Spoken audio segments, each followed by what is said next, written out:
Is this thing on? I don't. Oh, hey guys, how we doing? It's shady in here. You'll notice. Look at all these people. Heather's back, or Menagerie. Sorry, 503 Menagerie. Ryan is here. Ryan is here, so we'll probably get 300 views on this video. Jedi Monkey and Beetle have been sitting for a while. Justin, I need to talk to you after this, or soon after this. I'm going to be talking to somebody else right after the video about getting permits for ants. It's been a minute, Menagerie. It has been a minute. Ants Flagstaff is here. Speaking of, I need to talk to Ants Flagstaff about ant permits. Good to see you. I just reached out to him today.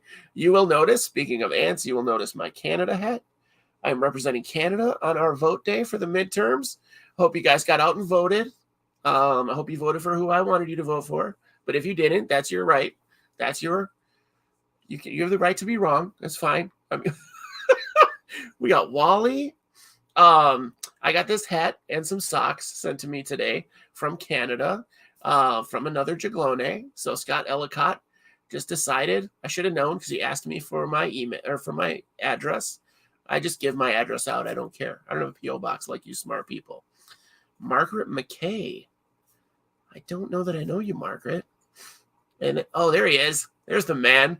I got some socks with moose on them. Mooses? Moose. Meese. I think it's meese is the Canadian plural. So I'm not talking to you about permits, Jedi. So it's going to be about ant permits. So we'll get into that in another episode as we build the 125. So tonight, I'm just off to the races. Tonight, poor Jose is going to be in the green room for like a half an hour. No, you're not. I'm kidding. So we're going to talk to Jose Avila from the Bug Hub, TBH. To be honest, it's going to be a great episode. He also has a surprise guest for us. His boss is going to be on. And I am going to pitch a design, a very basic rough draft design to Jose. And then we're going to work on it. And we'll talk about that more later. But I want to talk to Jose about his stuff first. The plural is moose, Wally. It is actually moose.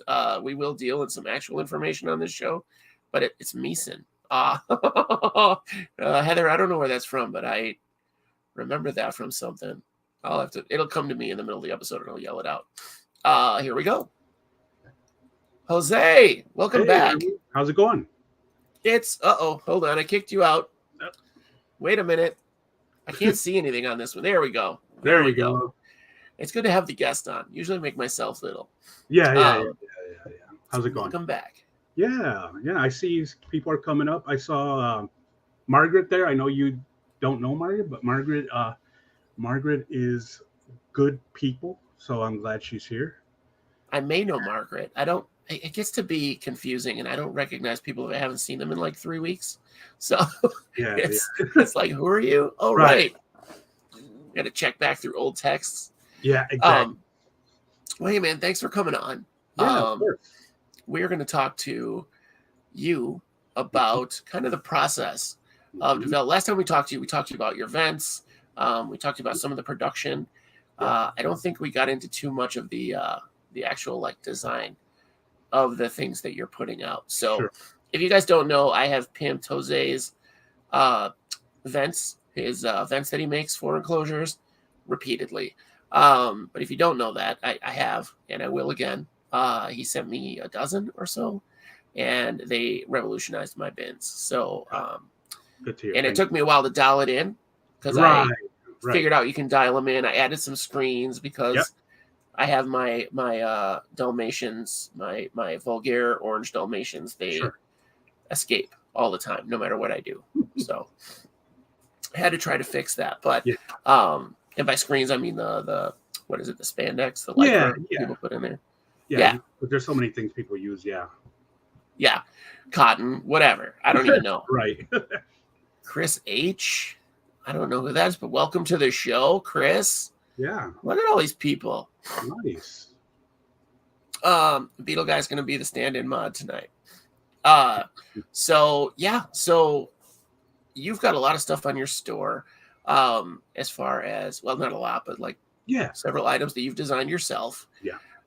how does that process begin?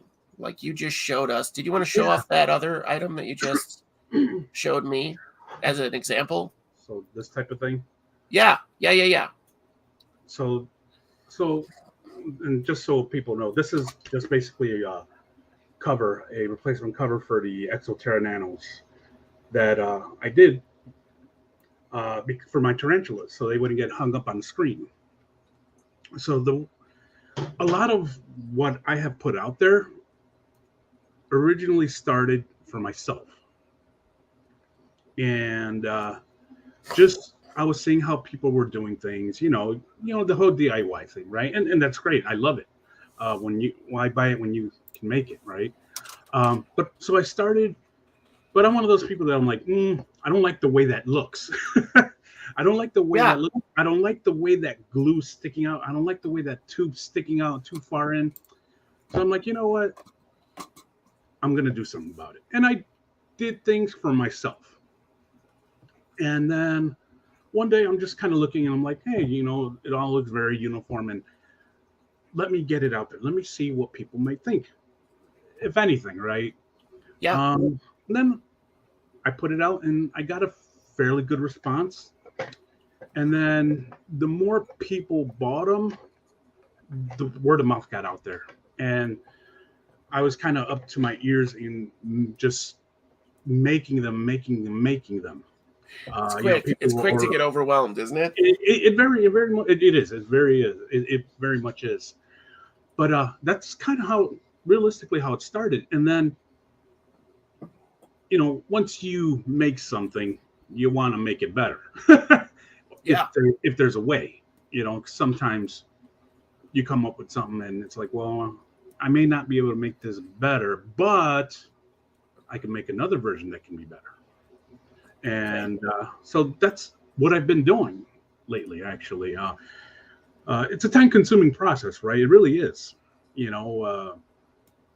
My wife and my family could attest the many days that I'm sneaking from upstairs to downstairs to finish up some stuff or to try to get caught up on some stuff. But yeah, it's a process. But anyways, I probably ran away with further than you wanted me to at this point. That's the show. That's the show, man. You know this. So that's kind of what I've been doing. And a lot of my events that you have right now, the ones that I've sent you, I've actually made two other. Basically, I shortened the thread and I elongated the thread because I have had several requests that people wanted to essentially install them on like a 1/2-inch PVC or something of that nature. So there I go. Made something that will accommodate that. It's longer, and it will attach to that 1/2-inch PVC with no issue. And the other thing is I've made them also shorter for the same reason. Basically, people don't need the long one or the regular one, which is a mid-size. Yeah. They want to put it on bins, and like this, I could cut costs for them as well. So it costs costs for me and cut costs for them, And print time. Yeah, it cuts print time too, probably. Time. There's the print time, because there's print time. In the materials, I don't go cheap on, right? You know how it goes. I think you said you do some printing with resin. I do. And the resin, you have to buy the quality resin or you're going to get crap prints. Exactly. And kind of the same thing here. I don't want to put something out there that's just, it's garbage. I'm not that type of person. It's like, if I won't use it and it's garbage, I'm not expecting anybody else to, Right. And that's not how you build business either. So especially, like you said, it's all word of mouth in this hobby, in this niche. Right. So word of mouth can make or break you. And that's exactly it. Word of mouth honestly got me. It's a great thing to have, right? But I got severely behind in a lot of what's been going on at the Bug Hub has been a lot of these vents. To where it's kind of half and half now. When I mean half and half, it's like live animals and vents or the goods that I sell that I have design and print. So it's it's a good thing. I actually am enjoying kind of having that balance right now. That's excellent. Now, what program do you use to design these? I use Fusion 360. Okay. Right now I use Fusion 360. I'm really wanting to use SolidWorks because it's a little bit more easy on the eyes. Things are not as hidden, but SolidWorks is also very expensive, Yeah. where Fusion 360 is not. But I get it done. But it comes from an idea. Everything started with an idea, right? And then I sketched it. And I'm not the best drawer. I'm not. I have trouble looking to see. Okay, what the heck is this? But after that, then I start throwing it in there, and then with each change that I've made, it's a different revision, no matter how small. Right now, I think the first ones I'm on 1.6, and I got some new ones that came out. I don't know if you had a chance to see them, but they're a little bit more. I like that slim line. I like that slim line on that a lot. Yeah, this is more specifically for the totes, the bins. Yeah.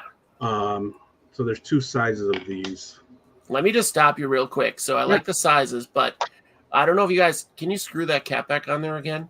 Yeah. In front of the camera for us. Yeah. Now this is going to be something that sounds really dumb. Hey, Mantis God. So watch how smooth this action is on this. Look at that. Look how smooth that is. So I've gotten other vents from people, and or had bought some in the past, and the threading on the ones that are manufactured like in a shop or something like you know what I mean. They're manufactured by a firm. Don't have that smooth of a threading on there, so that attests to the dedication and the build that you put into these things. Right. Just that little, like, people take it for granted, but just the fact that it's that smooth of a threading action and that simple, you don't have to kind of like a lot of people kind of monkey to find it, and and that's top shelf. Honestly, I do a quality control. I have to, because if I'm not going to send something that's going to lock up on someone, right? I'm not.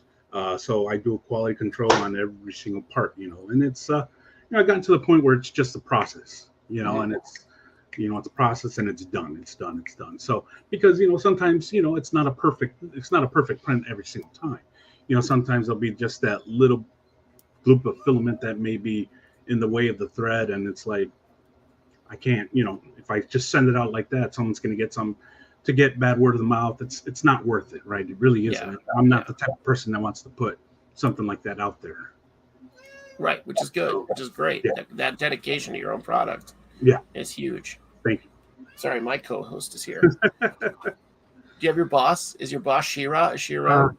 Kira, my boss is Kira. Can you please come down here when you have a moment? I know she's on the intercom system. She's super busy, She's texting her friends. She's making sure that everything, come over here, making sure. Guys, I just found out Kira is a sub to the show, so I've got to watch my mouth a little bit more. Kira, thanks for coming on. Hello. Now, I heard you're 9, is that right? Yeah. Is it hard work running your dad's business? No. No, you make it easy? Yeah, she cracks the whip pretty good and got me, on my toes, so. She's got that degree in the business management. Perfect.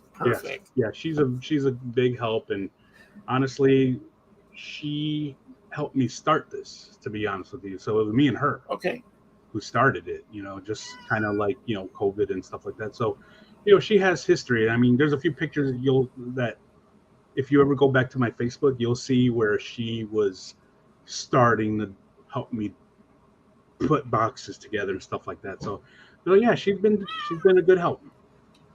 What's the biggest part of your job, Kira? What's the biggest thing you do for Dad? What do? You could say you help feed the tarantulas. You could, whatever you think. I help feed sometimes the isopods. Okay. And she gathers leaves for Papa. And her brothers too. They sometimes try to help. They're teenagers, so you got to crack the whip a little bit harder for them sometimes. But overall, they do good. Yeah. Are the other kids younger? No, they're old. They're 13. I have so my boys are 13 years old. They're twins, Okay. and then the other ones are old enough to not live here anymore. Okay. All right. Fair enough. This is the second draft of kids. Beautiful. It's exactly what it is. Yes. Kira, what's the let me get a different view here. There we go. Kira, what's the Ice Pod's favorite treat? What do you think is their favorite treat? What's their favorite treat? Okay. Say oak tree. What was it? She said a favorite tree or treat? Treat to eat. Oh, what's a favorite treat? Oh, Just name something that you've given them. Dude, get out of here. Fish flakes. Fish flakes. fish flakes. Okay. What else? Vegetables. Vegetables and Oreos, probably. No, that's hers. That's your favorite treat? All right. So you get to eat Oreos while you never put fish flakes on your Oreos, do you? Yeah, probably not good, right? They have a lot of flavors, but fish flakes not one of them. What's your favorite flavor Oreo? probably the ones that have like a chocolate filling in. Like Okay. They have the chocolate in the middle? yeah. Yeah, those are good. Those are good. I see I always Wally. have to buy the new one. I see Wally saying something about child labor laws. I think she does get a paycheck for what she does in the form of cash, right, Kira? You get cash? Yeah. Nice. Yeah. How much do you make? What's your cash payment? What do you bring home a week? 15. It depends, right, baby? It fluctuates. Depends on how much she works, because it's not when school's back in session, she kind of slacks off a little bit. I mean, she's a busy girl when school's in session, right? Yeah. So it depends. She gets by task, so she gets anywhere about 20 a week or so, like that. That's averaging. Nice. Yeah, for her it's good. But now she's looking for more. So And you got benefits. You got medical, dental, vision, vacation time, right? Exactly. And it's all paid for. The vacation is paid as well. Oh, that's a good job. That's a good job, Kira. Stick with it if you can. Do you ever give your dad ideas for what to make next? No, but she's a good critic. She'll tell me when something looks good and she think we'll do well, right, baby? Yeah. Yeah. Do you know what a sea urchin is? You know what a sea urchin is? I forgot what.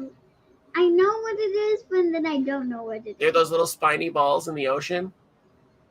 Oh, that could stick to you. It's like a little ball with spikes off of it. It's like a ball of spikes. They like tall spikes. Yep. So there's a group of people.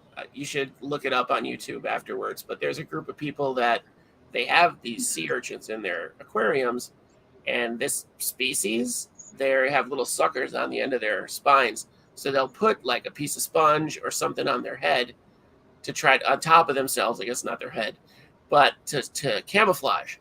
And so this group on YouTube has 3D printed little hats. Oh, And they put them in the aquarium with them, and they put the little hats on. And so these urchins are running around their tank with little that is hats on. hilarious. Oh my god, So we gotta look that up. Okay. definitely, it's super funny to see. So yeah. Okay. All right, my love. We'll say goodbye to everyone. Bye. Thank you. Bye, Kira. Thanks for coming on. It was great to have you. So, thank you. You're welcome. Thank you, my love.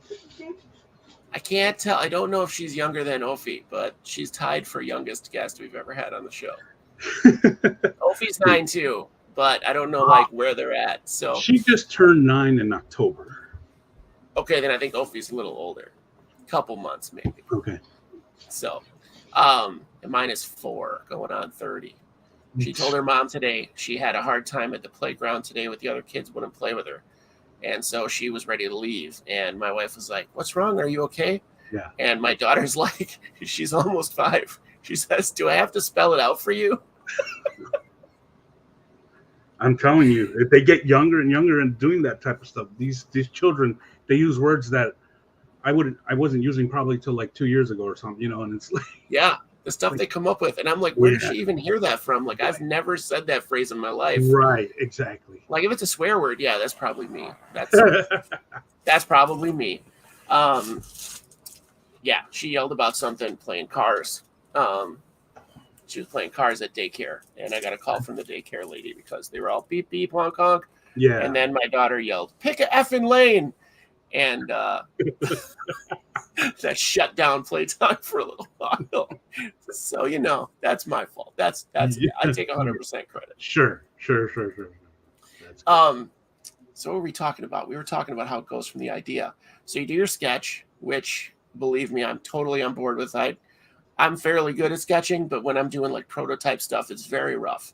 It's just getting it on a paper so I can reference it later and go, oh yeah, this was what I was thinking about. Right. So it goes to that, and then you start to go into your program and start to sketch it out there, basically. Right. And so then how do you get, like, I guess it's in the program. Is the program like for the Exoterra lid, you have to have pretty exact specifications? Yeah, a lot of it's done in millimeters, right? Okay. So I'm not, in my head, I'm not very good at doing the conversion. So I always have something open to convert the inches to the millimeters. But yeah, I don't know for a resin printer, but basically you have a grid. Okay. In your program, and each grid you can make it a certain length, whether it's 1 millimeter or 10 millimeters, depending on what you're working with, right? Sure. So that helps a lot. I mean, it's a tool and it works really well. But I don't know if you've ever done any design. It's not. I have a fairly good technical background in general, but design wasn't my thing. Sure. But you get those people who think because IT that every application that's out there. It's not the case. So it took a bit to kind of learn and iron out the kinks of it. But if you're good at like using Word, Excel, stuff like that, and where to look, if you have that mentality to know, okay, well, this makes sense to look here because it says this, it's probably under there, you'll do fine. It took me honestly a couple months to really get it down, and now I'm pretty good at it, and I'm happy because now my time is a lot less wasted trying to figure it out into actually doing the design. Yeah, I'm having that issue now. I'm having a learning curve with some of the video editing stuff. I do live streams because I'm lazy, and you just do it, and then you hit go live, and then you hit end broadcast, and you're done. Right. There's none of this like Wally will tell me he's making a 20-minute video that takes him 16 hours to make. That's the thing. I have a son. He has a YouTube channel. It's called Epic ATG, and he does Roblox stuff. I bought him some software to edit, and he has went from nothing, knowing nothing. And if you ever look up some of the videos, it's like, wow, I'm going to have him editing my videos, to be honest with you, at some point, because he does so good. So yeah, that's what you got to do with your children. Get a doctor, get a video editor, get a dentist, have free stuff all the time. I just have the one kid. She's gonna have to multitask. Well, I have 7 of them. So. Oh. Yeah. You're gonna have your choice when you get dementia. You're gonna have your choice of which one to live with. Yeah, but I'm scared of all. I think I gotta pick the least of the evils. That's where it's gonna end up being, I just get one, and she's like 40% evil already. So we're gonna have to find out. Oh yeah, she's gonna be pushing you down a hill when you're in a wheelchair. Yep, I'll be having the dementia. She'll just have a collar around my neck with one of those dog runs in the yard, and be like, "No, he loves to run. He's good with it." This is the drink of choice tonight, guys. If you can find this and send it to me, I'll say whatever you want me to say on this show. What is that? That's vintage. This is Pepsi Soda Shoppy. It is black cherry Pepsi. Nice. And I found some at Walmart. I thought it was discontinued, and I literally squealed in the aisle like a child, and I bought eight of the 12 packs because that's what they had. So I loaded up my cart, and my daughter was yelling at me like, "Daddy, there's too much pop." I saw Maria logged in. I saw Maria Avila. You know her? Yep, that is my mom. No relation? She's related. My mom, I'm sure she is like the biggest, like my biggest fan. Because like as soon as I post on the Bug Hub, it's like right away she's like on there like cool or thumbs up or something. That's so cool to still have that support as an adult. Like yeah. That's great. Maria, nice job. You raised a good kid. Okay, so you get it into your program. Yep. You get your design down. Yep. You print it out. So that first prototype. Yes, right. So then I export it into my slicer. Yeah. And then I know I don't have the time, and I don't want to have everyone here looking at me like, what the hell are you talking about? But I don't know how much, because I've never done resin printing. I've been thinking about doing it, but there's too much cleanup work that I'm like, I'm okay without it.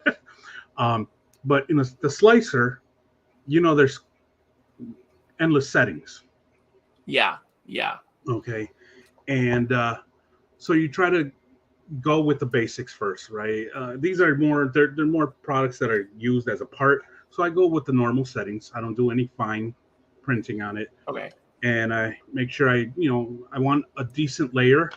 And when I say layer, the layers are basically how much plastic is extruded on each time the nozzle goes and makes one complete layer.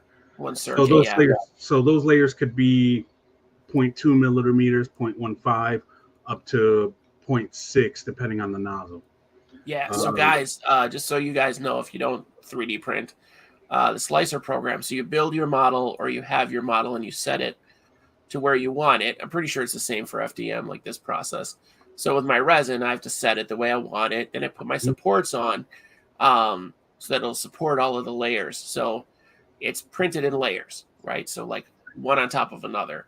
So with resin, it works upside down and prints it. It sets it into a vat. So with FDM is you have a spool of plastic. It goes through this heated nozzle that melts it enough that it can build from the bottom up. Right. And so your slicer tells the computer, tells the printer, each slice is a layer.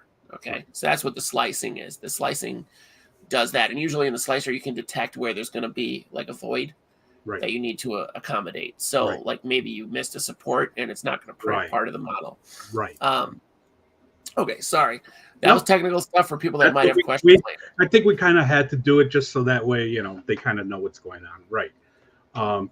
So after I get those basic settings to where I think they may be, then it's time to do, first prototype.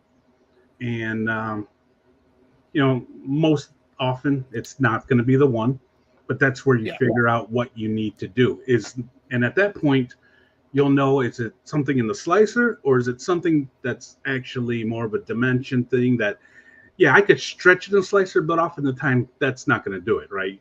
Go back into the Fusion 360 and make those changes, within Fusion 360 itself, because then after that I could render that change and then bring it back into the slicer for yet another print. Yeah. So it's very repetitive. It can be very repetitive. It can get frustrating sometimes, but that's just the nature of almost anything. But that's kind of where that goes. I don't know, if you have any other execs that you want me to talk about, just because I don't want to keep going on and on and on. That's what we're here for. So my specific question next is, so you have your prototype, you have your first prototype. Yeah. So now the vents that you sent me, let's say that was one of your early models. Right. That one you already kind of had because you were using it on your own products, Correct. Your own bins. Now how many basically revisions did you wind up doing before you got that one down? Oh, okay. Hold on. I got my little book because okay. I had to make sure it's like, okay, so before I got it down, let's see, the regular one, That was on. Oops.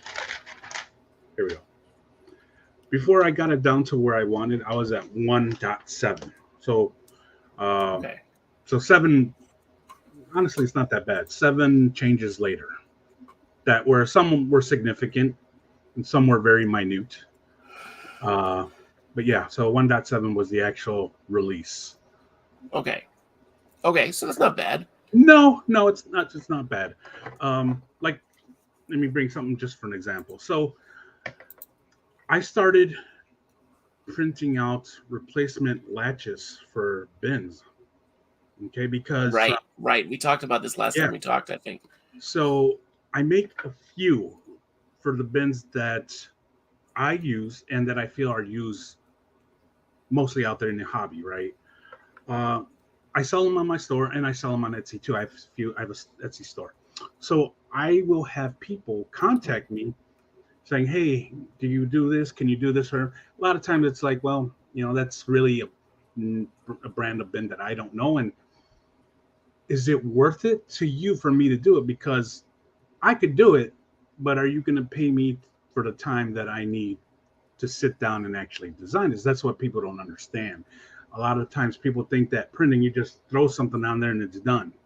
Right. Yeah. Or Right. they don't know how involved 3D printing is. I mean, you know how involved it is. It's involved. And I'm not making anything in 3D printing. I buy or grab STLs. Sure. For me, it's STLs. I don't know what the program is called or what the file type is called for you. But you even know, but let's just say even that part. Yeah. But to get it to come out to look like that Yeah. can It's be not easy. right. Right. Right. Yeah. So I get companies. I got a company recently said, "Hey, wondering if you could do this for me." I'm like, "Okay, well, talk to me." So they're a mid-sized company, and they're looking Okay. for at least 600 right off the bat. I'm like, Wow. "Oh," I'm like, "Okay, this is worth me putting some time into." So again, here's the first draft.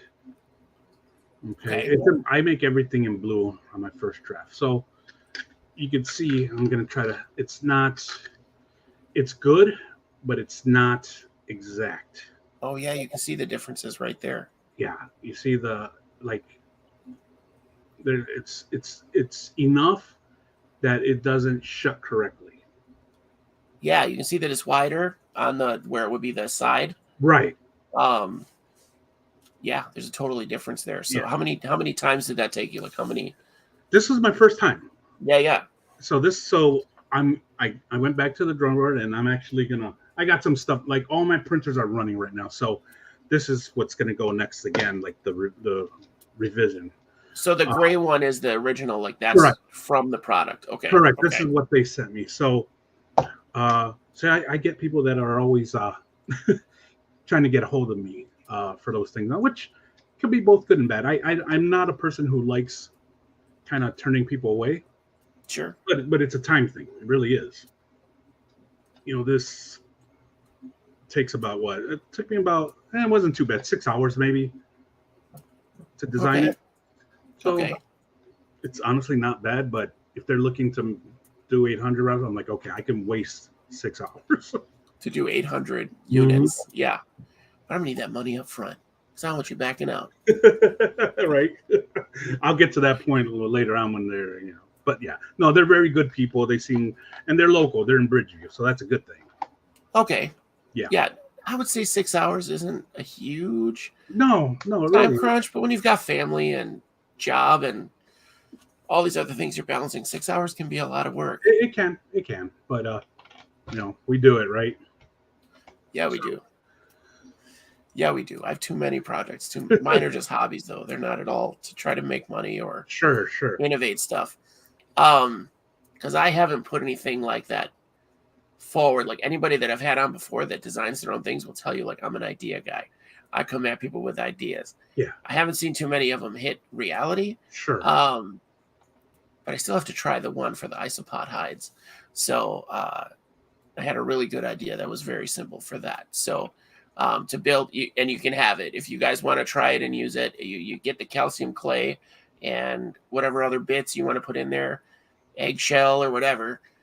make that into a clay, and then press it into mini muffin tin. Yes. Right. So then let it dry, and then you've got edible little hides for your isopods.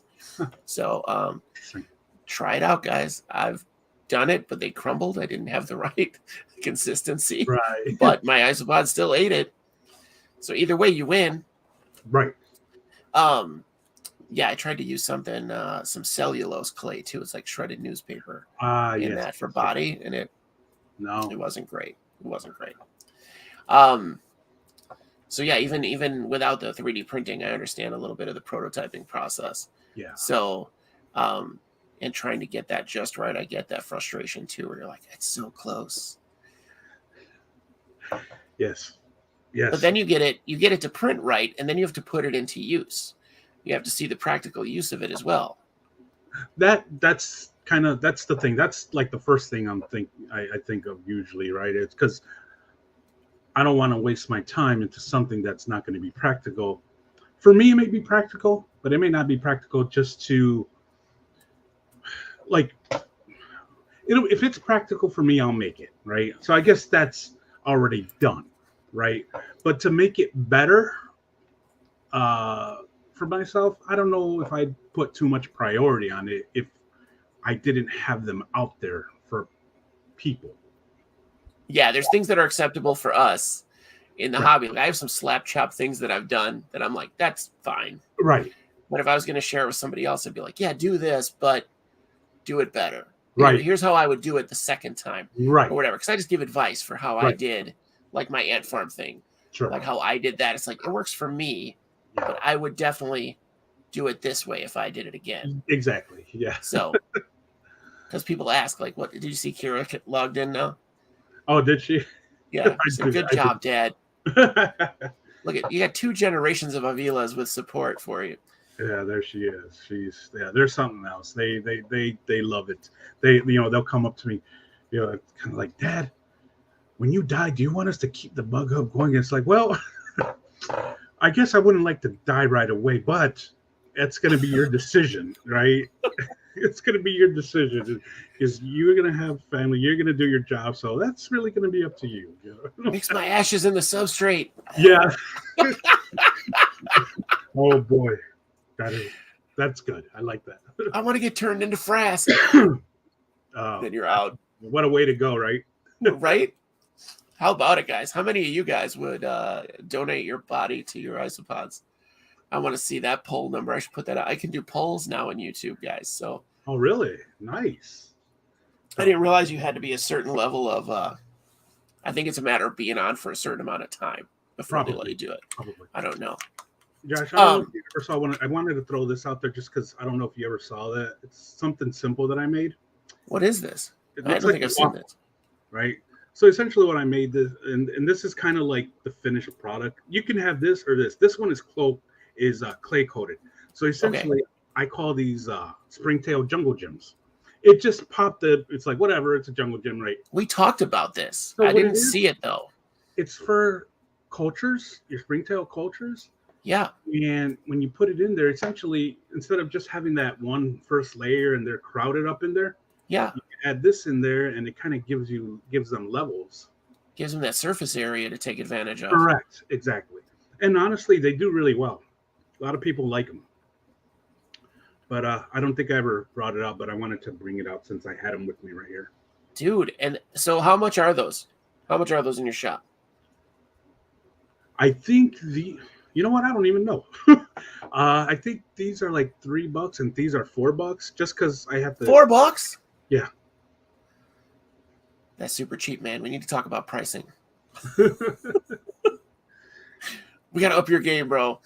You know what? I try to be like, I look and see what it costs me to print. Yeah. The time, the electricity that it takes, and my time that it does for that. And honestly, I mean, what I give them for, I think, is actually where it should be.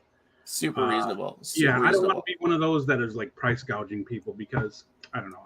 As long as I know as long as I'm happy with it and it's reasonable for me and what's going on right now in my life, I'm okay with it, right? So that's awesome, guys. Those are really good prices on those things. To get the calcium coated one for $1 more, I would be surprised that you would sell a uncoated one at all.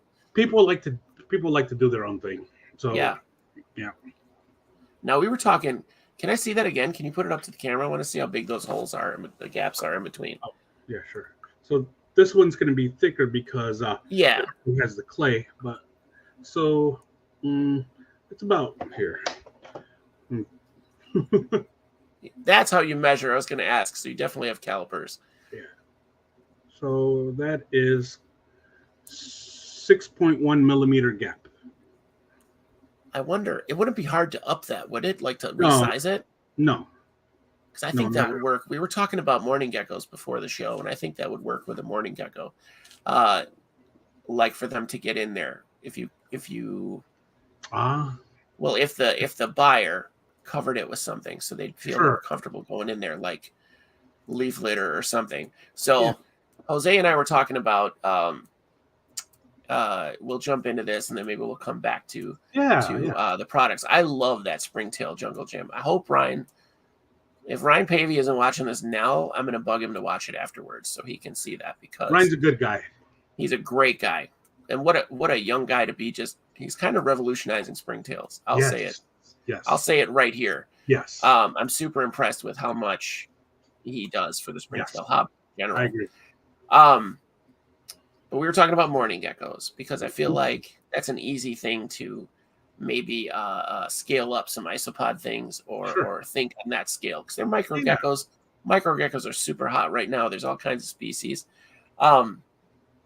So I know one of the biggest problems, and one of the biggest problems I have with I don't have them yet, but one of the biggest problems I have with morning geckos is if you have morning geckos and you want to sell me some for a reasonable price, I'm in the market. But one of the biggest problems is they just lay their eggs wherever, and their eggs stick. So they'll lay them on the glass, they'll lay them on places that are hard to access, and getting them off or trying to get them into an incubator situation is extremely difficult most of the time.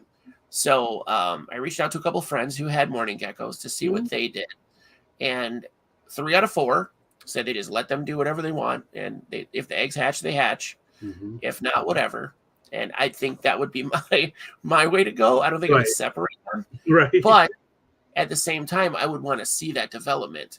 The 4th person that I talked to, Swampy, Sean from Swampy's Grubs, said that he, I don't remember if he said he keeps them now, but he would keep a toilet paper tube and basically cinch the ends off with a string or something. So they were very small holes, and stuff it with damp sphagnum moss and keep it a little bit moist, the whole tube. And they would go in there and lay their eggs, and the humidity would be perfect for them, and then they would leave.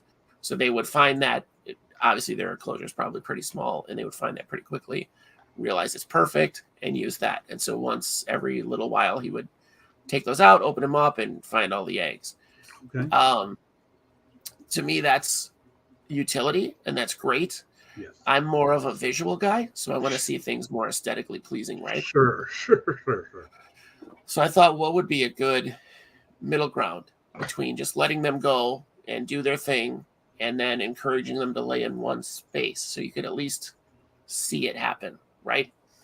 So my little bitty theory was to use a sponge as the moist action, like those little sea sponges that they use like for makeup or something. Right. So then you would have, let me see if I need a light on here. Okay. Is that a uterus? This is my horrible drawing. It's a sea slug. Oh. No. So you would see they'd have little holes to come in, and then this would be wider inside, maybe 3 access holes. This would also offer some ventilation, so you'd prevent mold. And then inside this chamber, have like cavities, right? And maybe some kind of a magnet thing, so you could have a cover on it, so they'd feel comfortable that you could remove. Now, obviously, this would be stuck to the glass, right? Somehow without the magnets, but you would have the magnets for the cover thing that you could print. That would just, I don't know if you've seen, they have for leopard geckos, they have a hide that's like a rock, and then there's a cover for it, so they feel secure. I have, so that's what I was thinking, and I think we could work on, well, maybe if you're interested, I agree. Work on that. I agree with 503.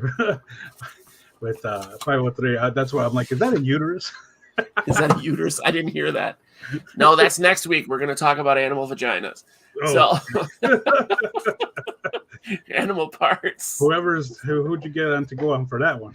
It's probably just going to be me again. We did the opposite part of that maybe a month ago, 2 months ago. Not our best video. Lost a couple of viewers, but I had such a good time. I didn't care. I did have drawings. I think I still have them over here. Yeah, I did some anatomical drawings, cartoons. They were cartoons. Yeah. So yeah, that's my contribution, and hopefully, yeah, it looks like a part anatomically. I mean, I would be looking to you to kind of do a joint thing on this. I mean, I know we talked a little bit before. I don't have morning geckos, and I've always wanted them. I just haven't got to that point. But yeah, I mean, we can work together on it. You give me your, you work on a sketch a little. I'll have some questions, and we can go from there. But yeah, I'm up for it. That sounds super cool. Yeah. And I think that if you find an idea, like if you're in the audience and you have an idea that you think is useful, at the very least useful and desired in the community or the hobby that you're in, maybe reach out to Jose as well. Throw an idea past him. Maybe maybe he won't. I'm always up for new ideas or to help out. It just, like anything else, it's more of a time thing that we could talk about and go from there. But if it's something that would benefit the hobby as in the long run and just on a bigger scale, I mean, I'm always up for it. I knew Ants Flagstaff would be down if he was still here. Are you into ants at all? No, not right now. I used to be, but then they got out of their ant farm, and then I got in trouble. So, but it was probably not a good ant farm to begin with. So I would have to look to you guys for that. There are some wonderful 3D printed products, I think is what Ants Flagstaff is getting at. Like there are some amazing 3D printed. I have one that I started my 3,000 ant colony in. Okay. They weren't 3,000 at the time, but it was a small flat plane, and you could see it didn't have the dirt or anything, so you could see them, the whole colony basically in their nest. As Flagstaff is offering to help. Yeah, I mean, he may have some ideas. Hey, I have no problem with doing that. If it's something definitely that we can see worthwhile for both sides, I have no problem doing so. Awesome. See, guys. And I feel like it's something marketable. Like I don't have a problem throwing ideas out. I think people are gun shy taking ideas from me. I just want to see it out there. I don't care about compensation or anything else. I just want the credit that I was part of the process.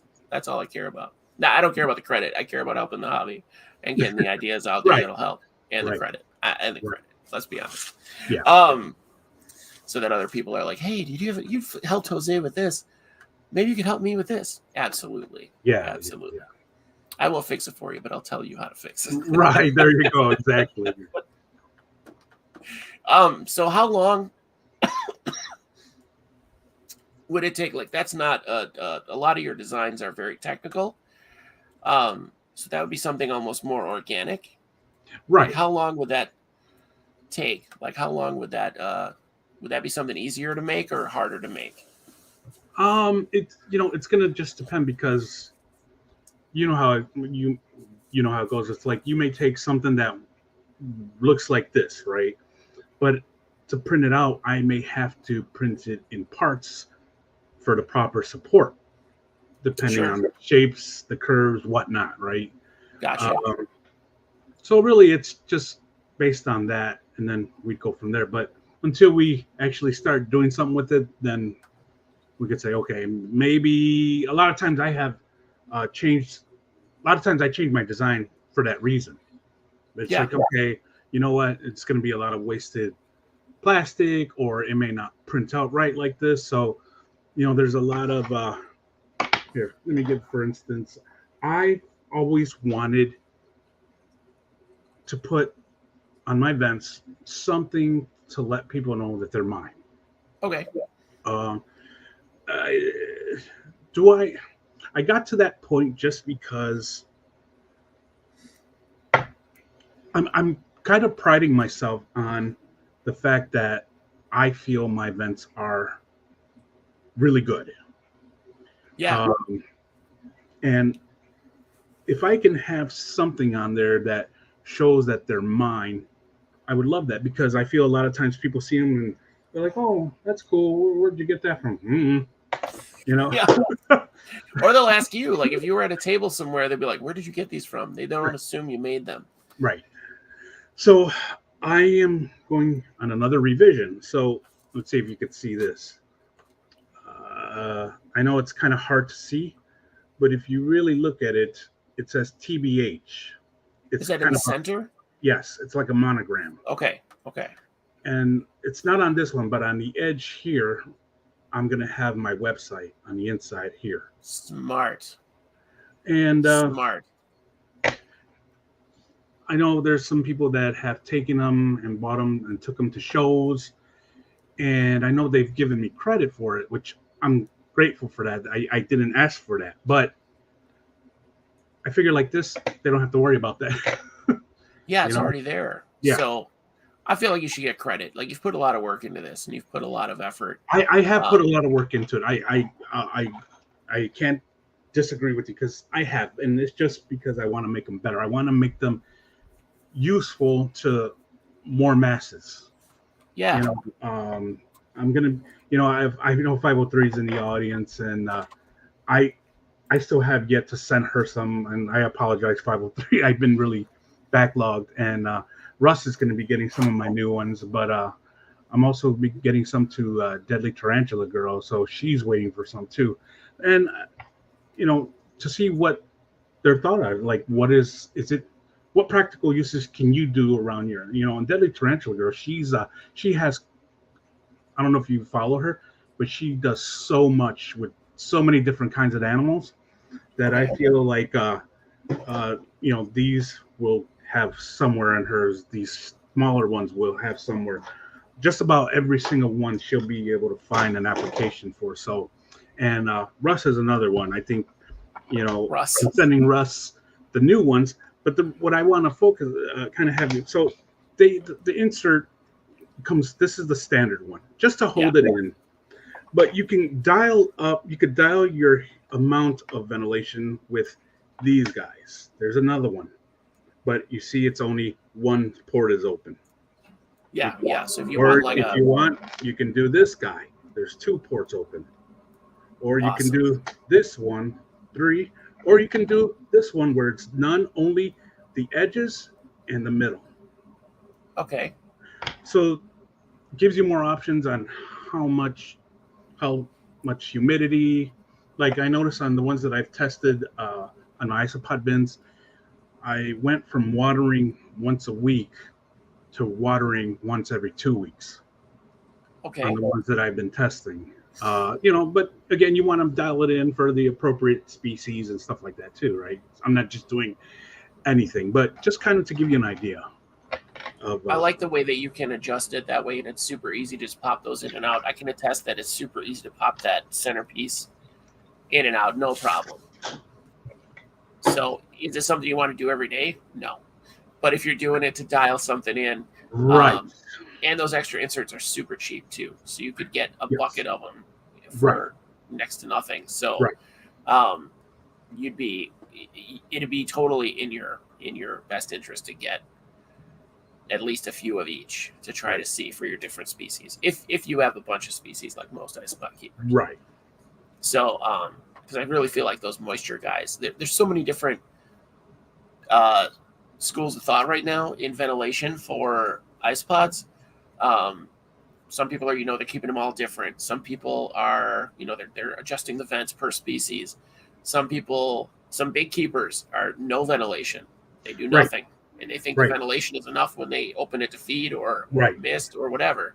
Right. I'll tell you, I've experimented with both. And no ventilation, I'm not a huge fan. I don't like it, but because I think it encourages me to be lazy and not check on them as often. And that's the thing. And I've noticed it could get stagnant too, depending on how how much moisture there is and stuff like that. So, Yeah. it's kind of, it has its pros and cons for sure. Yeah, right. But it does help keep the grain mites down. So, That it does. and the flies, right? The little tiny flies. That it does. And you know what? Like I said, I've used them for like geckos, like my crested geckos. I didn't go and buy an exoteric to house them in. It's like I just bought this really big, wide, tall. It's like some kind of sterilite bin from Target, and I popped in 2 vents on the side, 2 vents in the front, and 1 on top, and there they go. And I set everything up. So, that was my thing, is to have them for not just isopods, not just for roaches, but for reptiles and whatever else anyone can think of, to be honest with you. That's a cool thing with vents, is they're multi-purpose. You can use them for everything. So exactly. They're good. So it's an all-purpose product. Right. And I love it. So, and yours are so manageable, or not manageable, but multi-purpose. Versatile, yeah. So, yeah, versatile. There you go. Thank you. My brain never comes up with the word I want. That's an obvious word. I know. I'm the same way. You're good. Thanks. Now, if I want to order vents, and you send me all orange, because I think I love orange. Yes. I'm in the Wally school of thought. Orange is the best color. Orange is the new orange, I think Wally said last week. Could I get, if I order a specific vent, can I ask and request for a certain color? Yeah. So what I have is I have now where I was just printing everything in the natural color just because it was easier, and I didn't have to buy all these kinds of different colors to fill in. But now I bent and I caved, and I'm offering other colors. Okay. So they're on my site, but I do have people that will request, and I don't have a problem with it so long as if I already have it, it's less of a problem than me having to buy specifically for, an order of 10. It's like, okay, I've got to buy a roll that's $30 just to make 10. So I kind of base it on that, Usually I have it because, they're usually not requesting anything too crazy out there. But yeah, most of the time I'll entertain the thought. It's not a big deal to do so. I've been thinking, I've been doing what I would like to. I want to do these kind of special edition ones where it's like that rainbow filament, that. Yeah. Just because I think it looks cool, I think it would be different, Yeah, I've also seen the filament now. There's like metallic or like a color shift, where if you look at a different angle, it kind of shifts to a different color. Right. I think those would be super dope, but I would charge a premium for those because I think that filament's pretty expensive too. Put some bling on them. I'll have Kira do that. Right. I feel like a lot of people would be into that. They probably. I can name 3 people that watch this show regularly that would be into that. Coral B, she would definitely be into that. No. Beetle Guy asked if you've patented your ideas, and we haven't got your designs. You know what? I have not done. I have them copyrighted, protected right now, but I have not patented them yet. But I also haven't gave them to anybody because I do get people who will want the file. And I'm not at that point where I just want to upload it somewhere at this point.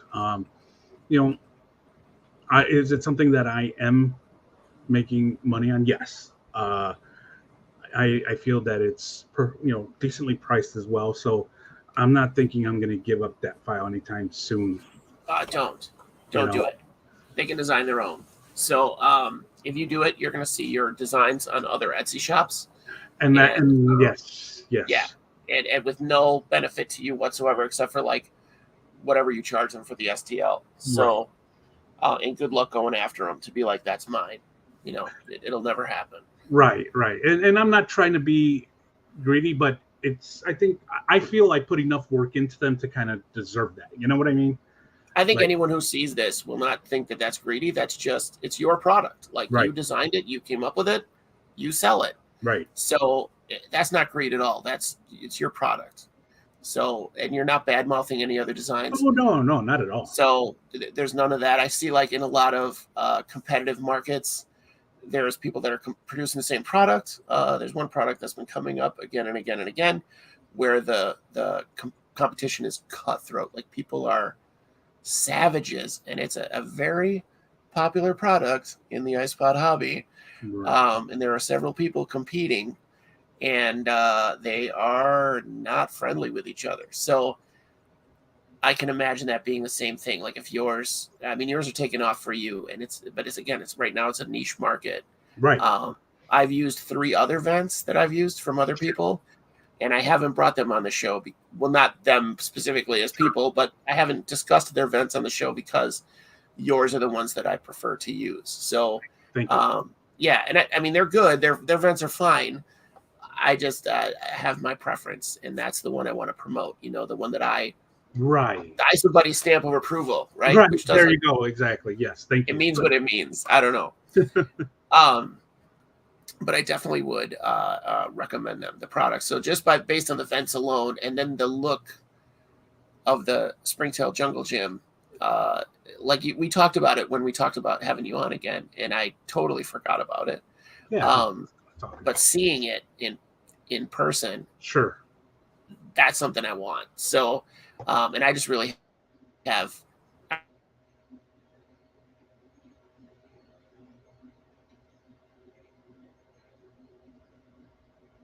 I lost you, Josh.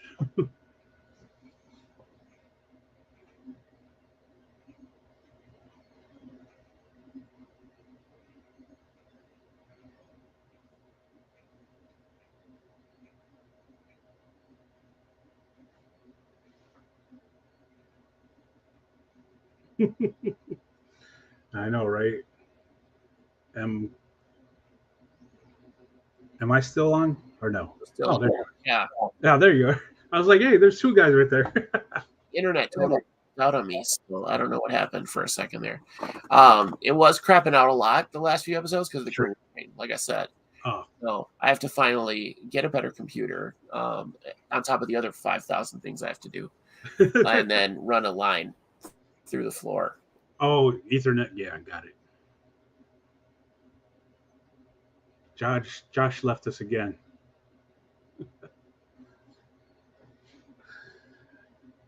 Am I still live, guys? Can you still hear me? Am I froze?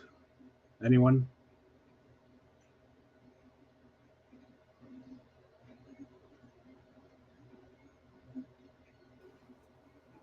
Are we back? You are back. Okay. All right. It was telling me I couldn't connect. It was like, you're not. Huh.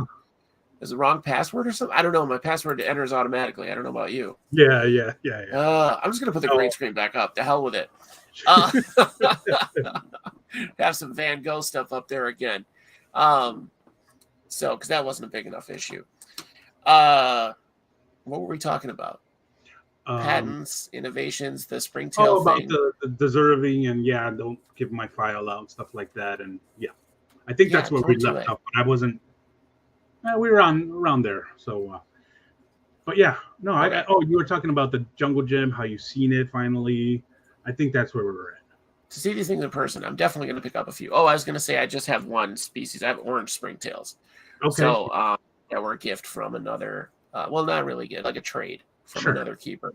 So Chris Thousands, he's a great dude for paying things forward. Like he gets a species and then they breed and then he gives them to somebody. Oh, that's nice. Who wanted them. Right. So it's really cool. Yeah, he's one of those really good guys. Okay. Because I feel like you're in a position where your products are unique. So nobody else is in competition with you, essentially. Like they can put out the same type of thing, but it's not the same thing. So your products are unique. Whereas everybody, you know this, you sell isopods to somebody and 6 months later they're selling isopods. So you're making money now, but you're encouraging your competition, essentially. Right. Yes. There you go. Yeah. That's exactly it. Yeah. So, and I mean, on the one hand, that's part of the hobby that sucks because isopods breed so freely. Once you get them going, you almost have to be a seller at that point. Yeah. I mean, I've had friends who just kind of like got a hold of me and, hey, you know, these that I bought, it's like, I have too many. Yeah. Like, what do I do with them?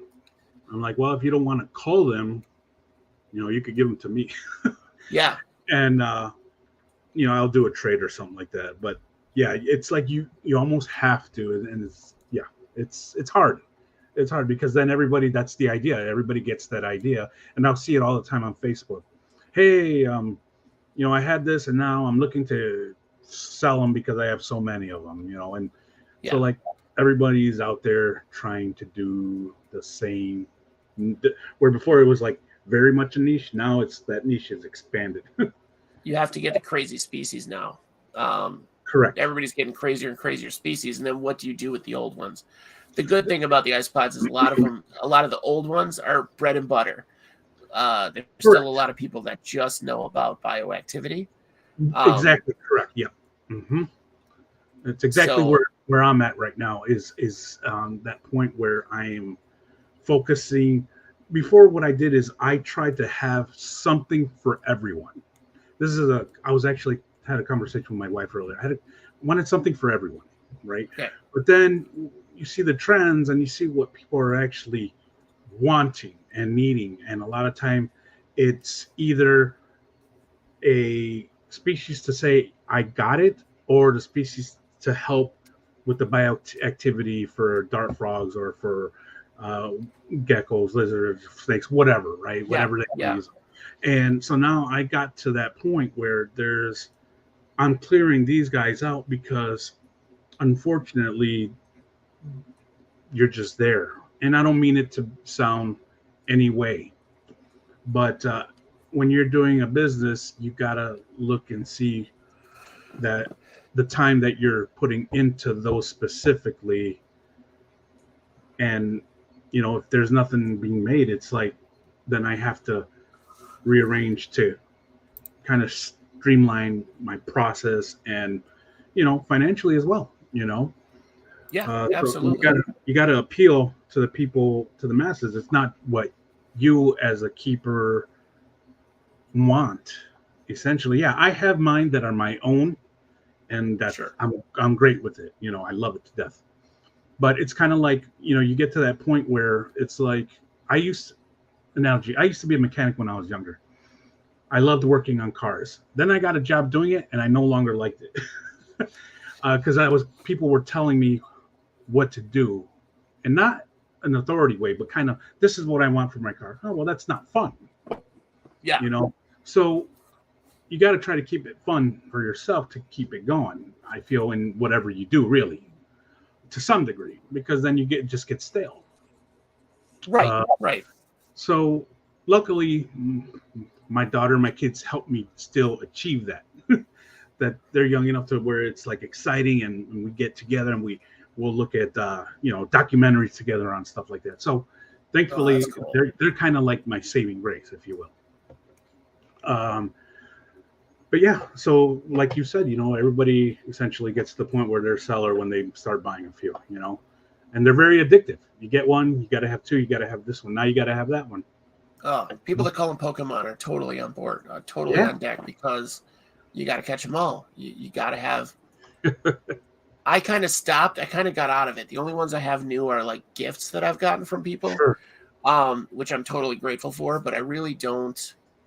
I had mentioned months and months ago that I lost a couple colonies due to a thing that happened. I don't want to get into it again. Nope, I remember. Yep. But like 7 or 8 people were like, "Hey man, what's your address? Let me send you colonies," and or not colonies, but like starter colonies. And I was like, "No, I'm good." And a couple of them still bother me. Like, when are you going to let me send you that? I'm like, no, I'm okay, man. Seriously, I'm doing good. Because it doesn't, like you said, it's not. I love the species that I have, but it's not as fun as it used to be. So I kind of backed off. Right. Yeah. So, like, I love my Hoffs. I love my Clowns. I love my Parasay, which is one of the most common species on the planet. But if you don't have them, get them. That's my advice. Like, they're one of the most beautiful, prolific, personable. Like, they're very bold. It's a great isopod. Right. And oh my God, they're super common because they breed like crazy. They but do. they're awesome. Yeah. I call them alloys. I hope that name takes off. Because that's what they look like to me. So they don't have a common name. So folks, if you want to get in on board, no, they don't. You're right. They don't. If you want to get on board with that, I think Russ also approves. of that name. He asked me what I named them and used it on his show. So Nice. If Russ yeah, says so, then you're good. see, good to go. Yeah. But yeah, it just became less fun for me. I still have like 20, 25 species. But for the most part, they're just like I maintain them. I don't really care like I used to. And that's not good. AS Flagstaff wants to know if you have any tips for keeping isopods. He's tried powder oranges in native Arizona once. I guess I guess it just depends on the tip. Can I give you a specific tip? Because what kind of issue is he having, if any? I mean, I use a deep substrate, and I know they seem happier, a lot more happier, and their production to me seems more accelerated and plentiful when they have a deeper substrate. And it holds in the moisture a lot longer. So that you won't have to be, well, a lot of people like to check their bins every couple hours sometimes, but if you're too busy, that'll keep you out of it for at least a week or so, depending on, there's always going to be environmental changes depending on where you live, the heat in your house, the humidity of your region, stuff like that. But if anything, I would say keep a deep substrate. Don't overdo it on the sphagnum moss. Definitely, if you put leaf litter in there and you're only putting like a handful, put 2 or 3 more. And calcium. Make sure the calcium is in there. And a lot of people like to do a dry food and a veggie. They like to rotate. I gotten to the point where I do the veggie. It could be spaghetti squash or some kind of squash or zucchini. And I will put fish flakes on it. And I also use a dry food from Hard Pill to Swallow that is fantastic. I like his food too. He sent me a sample, and I was really a fan of it. I mean, all of them love it, and I use it honestly for my roaches. I use it for my blue death feigning beetles. They swallow up my millipedes. But I would say, if anything, take some of those that I just mentioned and see if that's what you got going on, and if not, try implementing some of that and see how it goes for you. Yeah, I use that hard pill to swallow. Mm-hmm. I use the hard pill to swallow food as like a treat, and then my staple is the Supreme Isopod. So I've had such good success with that. I can't get away from it. Good. I do like Supreme. Yeah, it's the most delicious isopod food I've ever tried. It's also the only one I've ever tried. And 503 is right. Depends on the species for moisture. I mean, it really does, but definitely and I say this because a lot of people, there was a lot of times people were saying, oh, the Spanish Porcelio like it super arid. Well, a lot of my Spanish Porcelio perished because of that mentality that I had. Okay. So I would say go in there with that thought, but keep an eye on them. Like that rack right there is the rack that gets watered at least once a week, no matter what. Okay. Because I've come to knowing with the humidity in my home, the way it's ventilated, and the needs of those specific isopods, once a week works well for them. So definitely take that type of mentality with a grain of salt. Same thing with Cubaris. I mean, most people say, oh, they all like it fairly moist and humid for the most part, but there are some that need and actually like it less than those, less than moisture than your rubber duckies. Yeah, because rubber duckies, they seem to like it moist all around. And I've seen some like the Nesidillos, like the purple and the silver, where they like it very gradient. Yeah. And my population with them is ridiculous. So yeah, kind of take all that with a grain of salt and see how it works for you. But definitely don't ever let them go bone dry.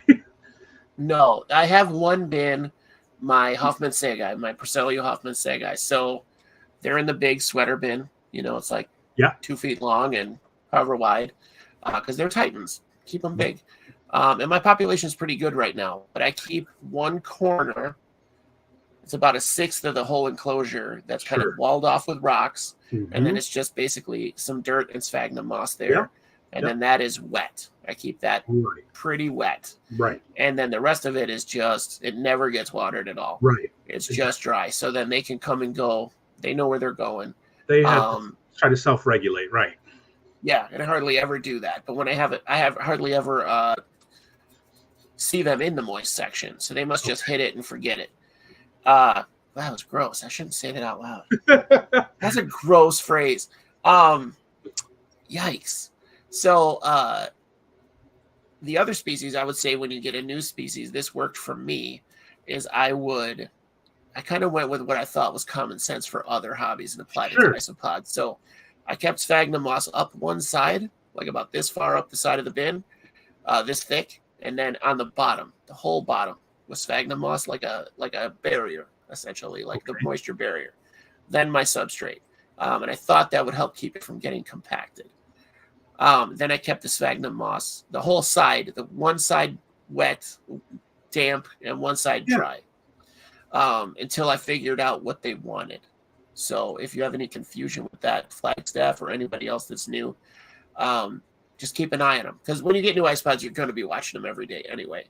So see where they want to be. Keep a piece of bark across both, like a bridge. So you're going to keep it, you know, you got your dry side, you got your wet side, and then a piece of bark across. And then see where they're at and then adjust. So if they like it drier, they'll tell you. Yeah. But yeah, you got to have leaf litter. I crumble leaves up and put them in there. I'm using wet leaves now. Okay. So I've read and heard from different people, including Orrin McMonagle, that they digest it better. So that makes it makes sense. Yeah, so they get a mix. They have the leaf litter on top, and then they have some wet leaves that I cycle into the soil. Okay. So yeah, little tips. Yeah. Pro tips. There you go. Now back to the innovations, the printing of the things. So I love that. All my audience wants more isopod chat, so this is good. Do you do anything like I've seen feeding bowls recently, or like trays for feeding? I've seen. Yeah, I don't have any with me right now, just because they all got sent out today. But I do just a very simple isopod, or for any type of insect. Or it's not really, I can't call it a bowl. It's more of a base, a feeding base. Okay. And it's just to keep stuff off of the anything that's wet. So, because there's certain things that mold up fairly quickly. A lot of people like to use the koi pellets; those mold up really bad and real easy. But it's just a simple design that has three walls, and they could just walk in between. I use them. Okay. In every one of my bins. And I've noticed a lot of my mold has gone down to almost zero, if any. In some I like that idea a lot. Yeah. I tried it. There's certain things that I try to keep simple, but of course, for it to work. I've seen some where they have stairs, and that's good because I know the reason is to provide a bowl, and I get that, and that's great, and that's good. More for something if it's going to need some kind of a wet food, I feel. But I think it's still a good design. I just prefer to keep it simple. This works, and I have them in 2 sizes. But yeah, something simple. And you can look on, if you're curious, you can look on the site and check them out. Like I said, I was looking for one, but I sent out quite a few today. So I like that you got all those products out there though today. Like I already want one of those Exoterra lids, because for the morning geckos I want to get. I think that'll be as far as I know. Correct me if I'm wrong, guys. They like it pretty humid. So I think that'll help keep the humidity in Yeah, there instead yeah. of open top. Like I said, for me, for like tarantulas, stuff like that, where they could use a little bit more humidity. Probably dart frogs too, stuff like that. Yeah, yeah, absolutely. Something that wants to kind of, you still get ventilation, but it's not as crazy. Exactly. So like having a whole open top, like my Krusty isn't a screen. He's in one of those screen enclosures. So I just make sure he's got a good Oh, water like bowl or whatever else. yeah. Yeah, he's just in that. It's all screen. And So, what's in there? What do you have in there? My Krusty Gecko. Oh, okay. Yeah, he hates me, so we just let him be. He escaped. I left the cage open and didn't realize it, and he escaped for like 3 weeks. Oh yeah. And I was like, oh, he's dead. Like I wasn't like that. I wasn't just blow it off, but I was like, there's no way. Right. And my cats found him. My cats found him and just kept pinning him to the floor. And then they'd let him up and he'd try to run, and they'd be like, no, they didn't hurt him. There was no mark on him. That's Yeah, but he was stressed out. So now since then, he doesn't. and I leave him alone. I just let him. He gets fed. He gets watered. Leave him alone. Yeah. Anytime I feed mine. As soon as they see me open, they're like, I'm ready to leave. I'm ready to get out of here. Like they're at the top, ready to pop out, but I'm like, nope. Which comes to another thing is I think I showed you that I'm making like a lot of my things are focused on the DIYer, right? Yeah. So I'm making these kind of like a round door for a lot of people who like to make enclosures for their reptiles out of totes.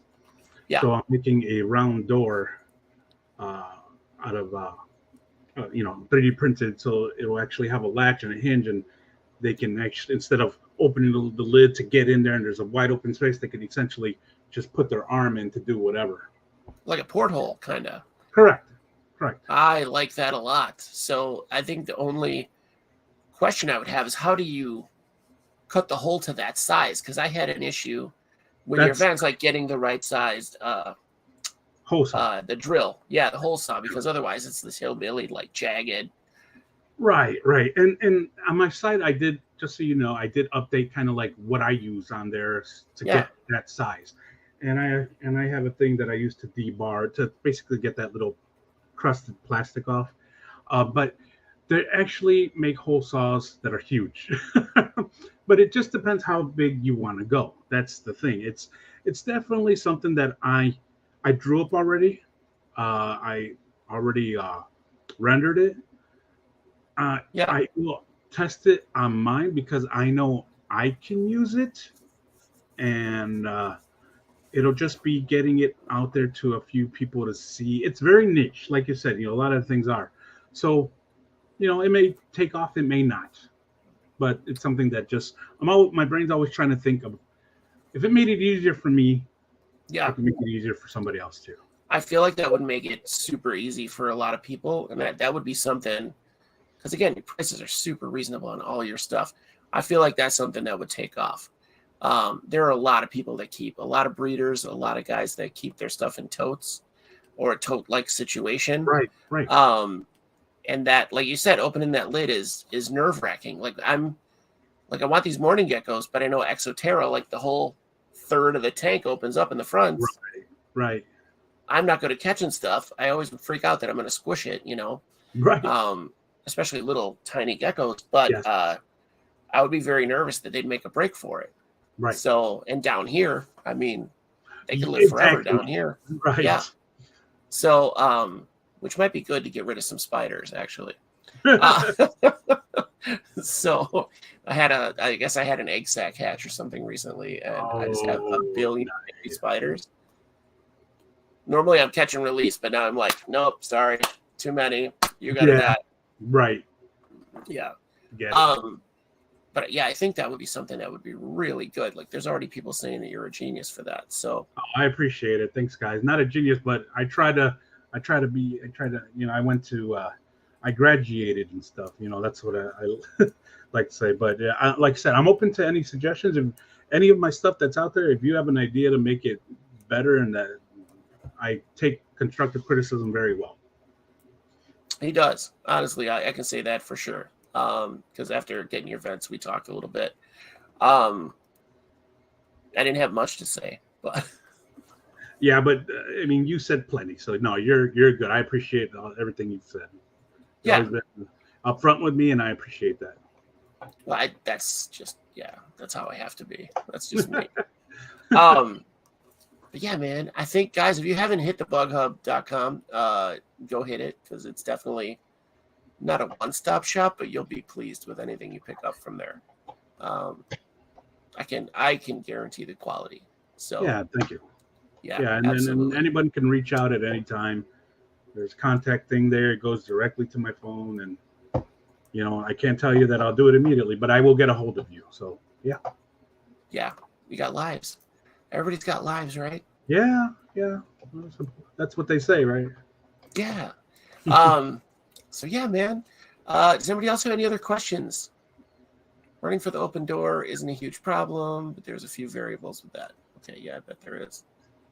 Yeah, and thank you everyone for coming, and I appreciate Margaret, 503. Thank you guys, and Maria, Maria, Mama. I'll see you tomorrow. My mom has watched this batch of kids since my boys were 4 months old. She has come to watch them, to get them to school, because we were working. So mom continues. Wow, that's awesome. Yeah, we moved back to town, so my daughter would have her grandparents. Okay. So yeah. And she's that kid, like I told you, her mouth. She's obsessed. She's like, Daddy, I'm going to visit my grandma. Your grandma's dead, right? I'm like, yeah, she is. Gotta love it. What about your other grandma? Yep, she's dead too, sweetie. Yep, that's who she is. So, but thank you so much for coming on. Thank you. I like the time. Thank you for sharing Kiro with us. She's adorable. Thank you. Yeah, man. Have a great day, and keep producing. And I'll be in touch to talk about that morning gecko thing. Sounds good, Josh. I appreciate it. Thank you. All right, Jose. Talk to you later. Good night, everyone. All right. Bye. There's one of the best guys in the hobby. I'll tell you right now. Jose is top shelf. So if you haven't reached out to him before, reach out to him. Go get some stuff right now. I'll put the link in the description. Eventually, I'm not very good at that, but it's thebughub.com. I mean, what else do you need? So Carl Calwood showed up. Guy Bob. We've got a great audience tonight, as usual. Guys, thank you so much. I hope you enjoyed the show. If you haven't already, like, subscribe. We have a Patreon somewhere. I think it's ISO Buddies on Patreon. You can look it up. You can fund stuff. We're saving up for a trip to Utah, like I said. So far, we're doing pretty good on it. Anyway, have a good night. And next week, we're talking to Hayden Lay about raptors. Hopefully, we're going to get to talk about raptors. So hawks and owls specifically. I want to really talk about owls. So love you too, Ryan.